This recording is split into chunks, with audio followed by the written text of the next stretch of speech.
Want to start selling online? Here's a step-by-step guide to building your e-commerce website.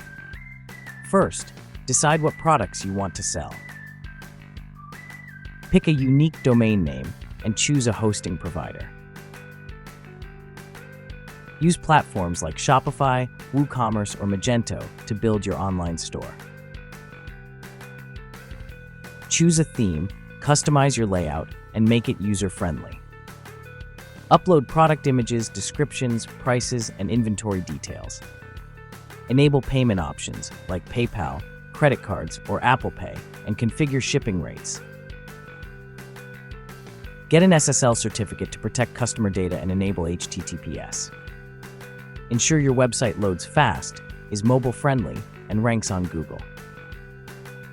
Check payments, checkout process, and overall website functionality before launch. Online store ready now, so start marketing your store through social media, ads, and SEO to drive traffic and sales.